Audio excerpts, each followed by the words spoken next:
Hello friends. स्वागत है आपका एक बार फिर आपके अपने यूट्यूब चैनल पर। आज की वीडियो में हमारा टॉपिक रहेगा इशू ऑफ डिवेंचर्स। जैसा कि हमने फर्स्ट वीडियो में पढ़ा था, इशू ऑफ डिवेंचर का जो फर्स्ट पार्ट हमने पढ़ा, उसमें हमने meaning of debentures, types of debentures and bonds, इन सब के मीनिंग क्लियर किए थे। आज का जो हमारा टॉपिक है उसमें हम सबसे पहले पढ़ेंगे difference shares between shares and debentures. तो शेयर्स में और डिवेंचर्स में डिफरेंस क्या होता है। देखिए, शेयर्स में और डिवेंचर में क्या डिफरेंस होता है, ये हमारा आज का टॉपिक है फिलहाल। देखिए, सबसे पहले ओनरशिप। ओनरशिप, जो आपके शेयर होल्डर होते हैं, ये कौन होते हैं? कंपनी के ओनर होते हैं। कंपनी के ओनर्स हैं, इनको जो इन्होंने जो पैसा लगाया है, यानी कि जो इन्वेस्टर्स होते हैं शेयर्स में, वो कंपनी के ओनर होते हैं। और यहाँ पे जो डिवेंचर होते हैं, डिवेंचर्स ओनर नहीं होते, ये सिर्फ आपके क्या होते हैं? लॉन्ग टर्म क्रेडिटर होते हैं। यहाँ पे जो डिवेंचर्स होल्डर हैं, इन्होंने जो पैसा लगाया, ये कंपनी के ओनर नहीं होते हैं, ये कंपनी के सिर्फ लॉन्ग टर्म क्रेडिटर होते हैं। सेकंड आपका इसमें आता है रिटर्न, यानी कि जब हम पैसा, दोनों में ही पैसा इन्वेस्ट किया जा रहा है, तो रिटर्न की फॉर्म में क्या मिलेगा? शेयर होल्डर जो आपके हैं उनको रिटर्न की फॉर्म में डिविडेंड मिलेगा। क्या मिलना है? डिविडेंड। और वो भी किस केस में मिलेगा आपको? प्रॉफिट के केस में ही मिलता है, लॉस के केस में आपको डिविडेंड भी नहीं मिलता है। तो रिटर्न में डिविडेंड। पर जो डिवेंचर्स होल्डर हैं, इनको जो रिटर्न की फॉर्म में मिलेगा वो क्या मिलेगा? इंटरेस्ट, रेट ऑफ इंटरेस्ट यहाँ पे मिलेगा आपको। अब बात है रीपेमेंट की, यानी कि जो आपके डिवेंचर्स हैं, इनकी रिपेमेंट कब होगी, उस शेयर्स की कब होगी? जो शेयर्स हैं वो मोस्टली नॉट रिपेबल होते हैं, यानी कि ज़्यादातर नॉट रिडीमेबल। यानी कि जैसे इक्विटी शेयर्स हो, उनकी तो हम ड्यूरिंग द लाइफ टाइम हम उनकी रिपेमेंट ही नहीं करते हैं। और जो आपके प्रेफरेंस शेयर्स हैं वो भी कुछ एक हद तक आपके होते हैं इरिडीमेबल, नहीं तो मोस्टली आपके वो होते हैं कि रिडीम कर सकते हैं। लेकिन जो इक्विटी शेयर्स हैं वो आपके नॉट रिडीमेबल होंगे। लेकिन जो डिवेंचर्स हैं वो एक डिफाइंड पीरियड के लिए ही इशू किए जा सकते हैं, तो वो हमारे रहेंगे रिडीमेबल, यानी कि उनको रिडीम किया जा सकता है during the life time of company. उसके बाद है इशू। जो इशू कंडीशंस होती हैं, देखो, issue at par at premium दोनों में होता है, लेकिन जो शेयर्स हैं वो डिस्काउंट पे इशू नहीं किए जा सकते। Not issue on discount, discount पे इशू नहीं किए जाएंगे। बट जो डिवेंचर्स हैं वो हमारे डिस्काउंट पे भी हम इशू कर सकते हैं। उसके बाद हमारा है सिक्योरिटी, यानी कि जो आपके शेयर्स हैं वो सिक्योर्ड नहीं होते हैं। सिक्योरिटी के बारे में अगर देखें, देखो, सिक्योरिटी यानी कि जो आपके शेयर्स होल्डर हैं वो इन्वेस्टर्स हैं, ओनर्स हैं। अब उन्होंने जो पैसा लगाया है उसकी कोई सिक्योरिटी नहीं होती, ये आपके नॉट सिक्योर्ड होते हैं, यानी कि अनसिक्योर हम इनको कहेंगे। क्योंकि इनमें जो है वो मालिक हैं, तो उन्होंने जो पैसा इन्वेस्ट किया वो चार्ज ऑन असेस्ट नहीं माना जाता है। वो सिर्फ उनको एक सर्टिफिकेट दिया जाता है, और जो अगर प्रॉफिट है तो वो उनको पैसा मिलेगा, अगर लॉस है तो उनको पैसा नहीं मिलेगा रिटर्न का। बट जो डिवेंचर्स हैं वो मोस्टली सिक्योर्ड होते हैं। मोस्टली क्या होते हैं? सिक्योर्ड, यानी कि सिक्योरिटी ये चार्ज ऑन असेस्ट होते हैं। भी अगर हमारे डिवेंचर्स होल्डर्स के ऊपर का रीपेमेंट नहीं कर पाती कंपनी, बाय द वे, जब वो इंसॉल्वेंसी केस में वो क्या कर लेते हैं, उनकी जो असेस्ट है, जो उन्होंने जिसके ऊपर वो चार्ज ऑन असेस्ट होते हैं, उन असेस्ट को रिलाइज किया जाता है और उनकी रीपेमेंट सबसे पहले की जाती है। तो ये सिक्योर्ड होते हैं मोस्टली।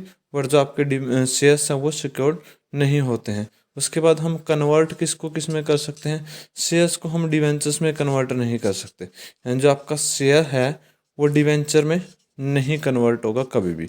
लेकिन जो डिवेंचर्स हैं वो शेयर्स में कन्वर्ट हो सकते हैं। ये भी एक डिफरेंस होता है इसके बीच में। डिवेंचर शेयर्स में कन्वर्ट होंगे, बट जो आपके शेयर्स हैं वो डिवेंचर में कन्वर्ट नहीं होंगे। उसके बाद आपका वोटिंग राइट है। वोटिंग राइट भी किसके पास होगा? वोटिंग राइट होता है आपका मैनेजमेंट डिसीजन के लिए, तो ओनरशिप के पास वोटिंग राइट होगा, बट डिवेंचर्स होल्डर के पास कोई भी वोटिंग राइट नहीं होता है। लास्ट फैक्ट पॉइंट हमारे पास रिस्क। रिस्क किसमें ज़्यादा होगा? हमारे पास शेयर्स में। क्योंकि शेयर्स क्या है? अनसिक्योर्ड होते हैं, इनके ऊपर कोई सिक्योरिटी नहीं है, चार्ज ऑन असेस्ट नहीं है, और इंसॉल्वेंसी के केस में इनका पैसा ही डूबता है, तो इनका रिस्क है ज़्यादा है, मोर रिस्क यहाँ पे होता है।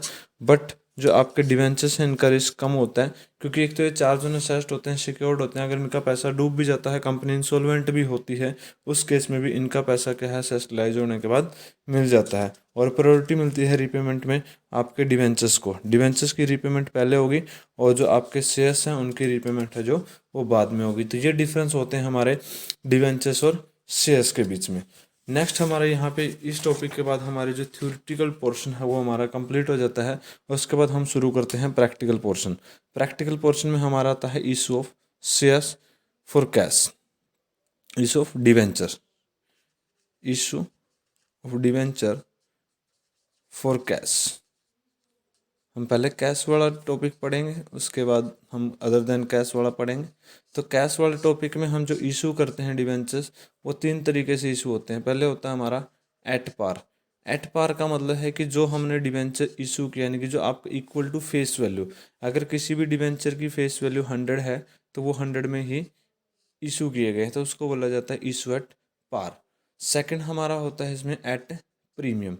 एट प्रीमियम यानी कि हमारा एक्सेस फ्रॉम फेस वैल्यू, यानी कि अगर हमारी फेस वैल्यू 100 है तो इस केस में 100 प्लस में ही आपका जो शेयर्स है वो डिवेंचर्स है वो इशू किया जाता है, तो इसे बोलेंगे इशू एट प्रीमियम। और थर्ड केस होता है हमारे पास इशू एट डिस्काउंट।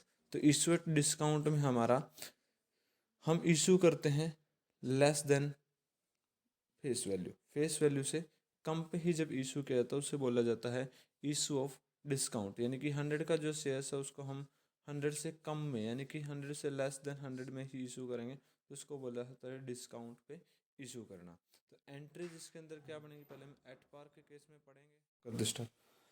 देखिए, जब आपका एट पार के केस में हमारी जर्नल एंट्री क्या बनेगी, लगभग लगभग शेयर से ही मिलती जुलती हैं। तो फर्स्ट एंट्री जब हम इशू करते हैं शेयर्स को, डिवेंचर्स को एट पार पे, तो फर्स्ट एंट्री आपकी की जाती है bank account debit to debenture application.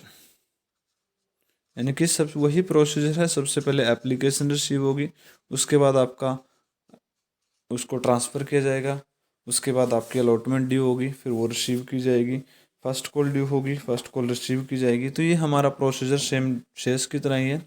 अब जो बैंक अकाउंट डेबिट, यहाँ पे अमाउंट कितना आएगा, नंबर ऑफ डिवेंचर अप्लाइड, जो डिवेंचर अप्लाई किए गए हैं जितने, उनकी मल्टीप्लाई कीजिएगा आप एप्लीकेशन मनी के साथ, क्योंकि यहाँ पे ओवर सब्सक्रिप्शन भी आपके फर्स्ट क्वेश्चन में ही लगभग आ जाता है, क्योंकि यहाँ पे माना जाता है कि आपने शेयर्स वाले चैप्टर पढ़ा है, तो बेसिक टॉपिक हैं आपके वो क्लियर होंगे। तो फर्स्ट एंट्री आपकी bank account debit to debenture application. Second entry debenture application account debit. Application में जो हमारा ऊपर अमाउंट आया था वही हम सेम अमाउंट लिखेंगे, क्योंकि हम सारा ही पैसा जो हमने एडजस्ट करना होता है। अब हम 2% डिवेंचर, यानी अज्यूम कर लेते हैं हम यहाँ पे 10%, 9%, जो भी आपका डिवेंचर होगा 9% डिवेंचर मान के चलते हैं, तो 10% डिवेंचर्स। यानी कि यहाँ पे डिवेंचर कैपिटल नहीं लिखा जाता है, यहाँ पे सिर्फ परसेंटेज डिवेंचर वर्ड यूज़ किया जाता है। यही आपका डिवेंचर्स के लिए तो जैसे शेयर्स के लिए शेयर कैपिटल वर्ड यूज होता है, तो यहाँ डिवेंचर्स के लिए 9% डिवेंचर वर्ड यूज किया जाता है। यहाँ पे कितने ट्रांसफ़र होंगे आपके, नंबर ऑफ डिवेंचर अलॉटेड, यहाँ पे उतने ही अलॉटेड जो हमारे हैं उनके साथ मल्टीप्लाई करेंगे किसकी, एप्लीकेशन मनी की। यहाँ पे जो हमारे पास है डिवेंचर एप्लीकेशन, ये अलग अलग हो सकते हैं। अगर आपके पास ओवर सब्सक्रिप्शन है तो ये अलग अलग हो सकते हैं, अगर आपके पास सेम है उतने अमाउंट के लिए एप्लीकेशन है ये, तो ये अमाउंट सेम भी हो सकता है, इसलिए हमने ये लिखा number of debenture applied into application money. अगर हमारा ओवर सब्सक्राइब्ड है यहाँ पे, तो हमें कुछ डिवेंचर रिजेक्ट करते हैं हम, क्योंकि वहाँ पे ओवर सब्सक्रिप्शन होगा, किसी को प्रोराटा बेसिस पे दिए जाएंगे, किसी के डिवेंचर रिजेक्ट किए जाएंगे, तो हमारा ये आ जाता है bank account debit to bank लिखेंगे, डिवेंचर एप्लीकेशन टू बैंक। यहाँ पे हम अमाउंट लिखेंगे नंबर ऑफ डिवेंचर रिजेक्टेड, जितने हम रिजेक्ट कर देते हैं उतने ही हम डिवेंचर्स की मल्टीप्लाई करेंगे किसके साथ, एप्लीकेशन मनी के साथ। और 2% और उसके बाद है आपका जो भी एक्सेस अमाउंट बचेगा उसको आप अलॉटमेंट में एडजस्ट करोगे, तो लिखोगे आप 2 डिवेंचर्स अलॉटमेंट। ये आपकी एक्सेस मनी है, इसको आप अलॉटमेंट में एडजस्ट कर सकते हो। और उसके बाद भी अगर कुछ अमाउंट आपके पास बच जाता है तो उसको आप कॉल इन एडवांस में एडजस्ट करोगे। कहाँ एडजस्ट करोगे, कॉल इन एडवांस के अंदर। तो ये हमारी फर्स्ट ओवर सब्सक्रिप्शन की एंट्री है। अगर आपके पास नॉर्मल सब्सक्रिप्शन है तो भी ये एंट्री करोगे आप, यहाँ तक की होगी, बट ओवर सब्सक्रिप्शन के केस में आप इस एंट्री को पूरी लिखोगे जैसी भी आपकी कंडीशन होगी। उसके बाद हमारी जो सेकंड टर्म आती है उसमें आ जाता है अलॉटमेंट ड्यू करना। तो अलॉटमेंट ड्यू करेंगे तो एंट्री कैसे होगी, debentures allotment account debit, debenture allotment account debit to percentage 9% लिखा हमने, 9% डिवेंचर अकाउंट। तो ये हमारा आएगा नंबर ऑफ डिवेंचर अलॉटेड, जितने भी हमने अलॉट किए हैं उसकी मल्टीप्लाई आप करोगे अलॉटमेंट मनी के साथ। अलॉटमेंट जो ये अभी इनमें नरेशंस भी लिखने, नरेशन शेयर्स की तरह ही है, जैसे अलॉटमेंट की लिखोगे allotment due on blank share at the rate of, जो भी आपको रेट दिया होगा अलॉटमेंट का। उसके बाद हम पेमेंट रिसीव करेंगे, तो पेमेंट रिसीव करने की हमारी एंट्री बनेगी bank account debit. First entry में आएगा bank account debit to debenture allotment, allotment का अमाउंट था, तो जो भी आपके पास रिसीव होगा अमाउंट वहीं आप यहाँ पे लिखोगे अमाउंट रिसीव्ड। पूरा ही अमाउंट रिसीव, एरर है तो आप कॉलिनर अकाउंट ओपन कर भी सकते हो, अदरवाइज ज़रूरी भी नहीं, आप डायरेक्टली अमाउंट माइनस करके भी लिख सकते हो। उसके बाद आपकी थर्ड जो इंस्टॉलमेंट आती है जिसको हम बोलते हैं first call, debenture first call account debit, first call account debit to 9% debenture. देखिए यहाँ पे भी आप जो भी आपने अलॉटेड किए थे उसकी आप मल्टीप्लाई करोगे फर्स्ट कॉल मनी के साथ, और फिर आपको क्या मिलेगा, ये ड्यू करने की एंट्री, फिर अमाउंट रिसीव करने की एंट्री आपकी होगी bank account debit to debenture first call, debenture first call account. ये हमारी फर्स्ट कॉल यहाँ पे रिसीव हो जाएगी, जो भी अमाउंट रिसीव होगा हम यहाँ पे लिखेंगे, और उसके बाद आपका आ जाता है फाइनल कॉल। क्वेश्चन में फर्स्ट कॉल एक कॉल है तो सिर्फ आप उसको उसी को फर्स्ट भी लिख सकते हो, उसको फाइनल भी लिख सकते हो, पर मोस्टली केसेस में हमारा क्या होता है कि दो कॉल होती हैं, एक फर्स्ट कॉल और एक फाइनल कॉल। तो first call final call account debit to 9% debentures, ये हमारी है फाइनल कॉल ड्यू करने की एंट्री। और फिर हमारा आ जाता है पेमेंट रिसीव करने की एंट्री, तो bank account debit to debentures final call, ये हमारा हो जाता है यहाँ पे एंट्री कंप्लीट। तो ये हमारी जो एंट्रियां हैं 8, यही एंट्रियां हमारी बनेंगी issue of debenture at par के केस में। अब जैसे ही हमारे पास ये केस कंप्लीट होता है हम इसका एक न्यूमेरिकल क्वेश्चन करते हैं, और न्यूमेरिकल क्वेश्चंस को हम इन्हीं एंट्रीज के अंदर पुट करने की कोशिश करेंगे। तो देखिए हमारे पास न्यूमेरिकल क्वेश्चन क्या है। देखिए हमारे पास क्वेश्चन कहता है, हमारा जो first question issue at par का, उस क्वेश्चन को हम लिखते हैं। क्वेश्चन हमारा कहता है एक कंपनी इशू 2009% डिवेंचर्स, यानी कि एक कंपनी ने 2009% डिवेंचर इशू किए हैं at the rate of 100 each, और जो अमाउंट पेबल है आपके पास वो है आपका 20 on application, 20 on allotment, 30 on first call and 30 on final call.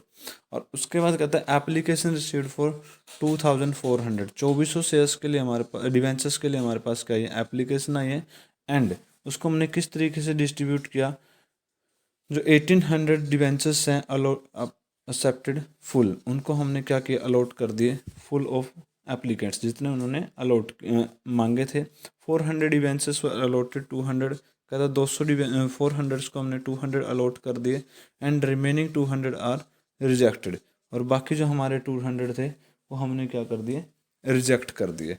तो ये हमारे पास क्वेश्चन है। फर्स्ट क्वेश्चन इसी तरीके से है ओवर सब्सक्रिप्शन के केस में, हम इसको इसी एग्जांपल्स के अंदर जो हमने एंट्रियाँ पास की थी उसी में इसको अप्लाई करके देखेंगे।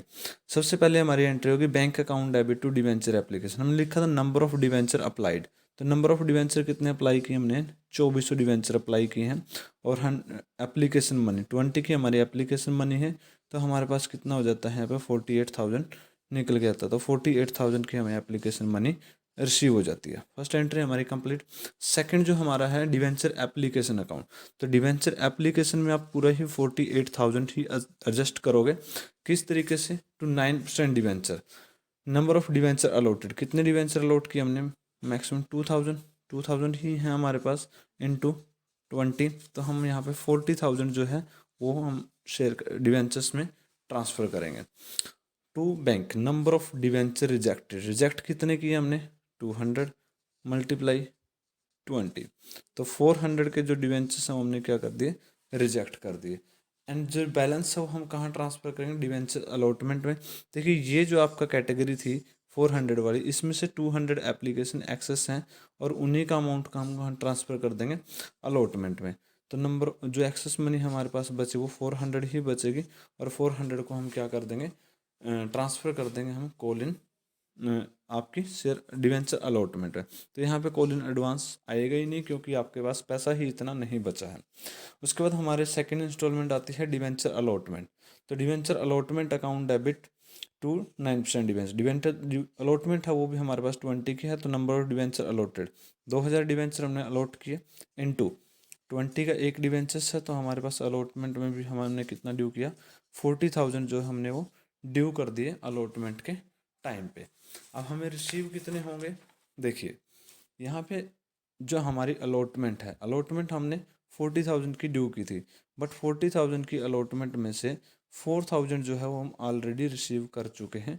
कहाँ, जब आपकी एक्सेस ऑफ एप्लीकेशन थी, तो आपके पास रिसीव होंगे सिर्फ और सिर्फ 36,000, क्योंकि जिसने पहले अलॉटमेंट का पैसा एडवांस में दिया है वो रिपीट नहीं करेगा, तो ओनली आपके पास 36,000 है वो ही रिसीव होंगे।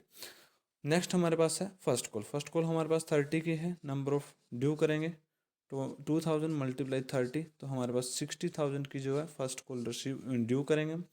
और रिसीव कितनी करेंगे, उतना ही अमाउंट करेंगे, क्योंकि यहाँ पे कोई एरर वगैरह का जिक्र ही नहीं किया गया।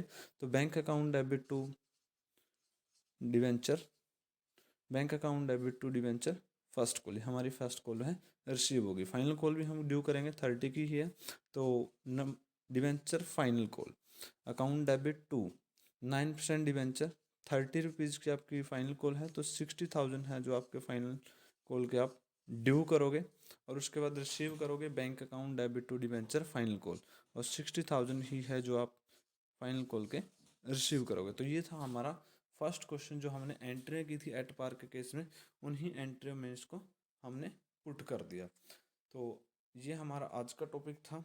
नेक्स्ट वीडियो में हम पढ़ेंगे debenture issue at premium, at par का टॉपिक हमारा कंप्लीट हुआ। अभी हम पढ़ेंगे issue of debenture issue at premium, issue at premium हमारा बाकी है, इशू एट डिस्काउंट हमारा बाकी है, और उसके बाद कंसिडरेशन अदर देन कैश। और हम इन वीडियोस नेक्स्ट वीडियो में हम इन टॉपिक्स को कवर करेंगे।